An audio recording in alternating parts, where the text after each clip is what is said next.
Les jeunes de différentes écoles secondaires de l'Est de l'Ontario se sont rendus en grand nombre à l'événement présenté par la Cité. Ambiance de fête au rendez-vous, l'événement s'est centré sur l'usage et la survie de la langue française en Ontario. Avec les festivités d'aujourd'hui, les organisateurs veulent faire réaliser aux jeunes que le français est une grande communauté.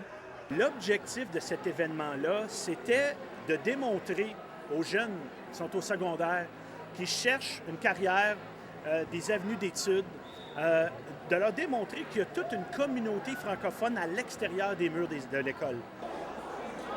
Dans les 2 conseils scolaires francophones de la région d'Ottawa, il y a eu une augmentation cette année d'environ 480 élèves, dont 25 provenant de 10 pays étrangers. Il y a des ouvertures d'écoles, beaucoup. L'Office des affaires francophones, eux, ont priorisé également un meilleur accès à l'éducation dans le sud de l'Ontario, dans le nord de l'Ontario. Mais 45 % des jeunes de l'Est ontarien ont décidé de poursuivre leurs études en anglais, car il n'y a pas de cours en français dans leur domaine près de chez eux. C'est vraiment une priorité de garder nos jeunes dans le système francophone. Mais on essaie de convaincre les étudiants de continuer à étudier en français grâce aux bourses et à l'identité culturelle. Plus un jeune parle en français, plus il est attaché à la langue française. En tant que Canada est bilingue, puis on veut démontrer comme capitale nationale que ça fait partie de nos racines. Bien, les bourses monétaires que tu reçois du gouvernement, puis aussi de plus de possibilités d'emploi. C'est absolument essentiel que la capitale du Canada soit bilingue. Ce n'est pas tout.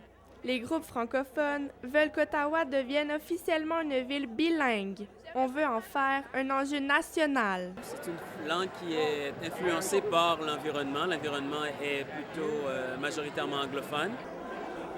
Plusieurs disent même que la situation linguistique du français à Ottawa est honteuse pour les nombreux francophones du Canada, surtout pour ceux qui ne parlent pas en anglais et qui se rendent dans la capitale fédérale. Je pense qu'Ottawa a une nécessité vraiment claire de s'afficher comme une ville bilingue. C'est pour ça qu'on devrait même avoir une université franco-ontarienne. Le maire Jim Watson estime que le système actuel appuie suffisamment bien les citoyens francophones. Selon lui, il n'est donc pas nécessaire de rendre la capitale nationale officiellement bilingue. Les groupes francophones espèrent que d'ici le 150e anniversaire du Canada, son opinion changera. Cindy Castillo, La Cité, Ottawa.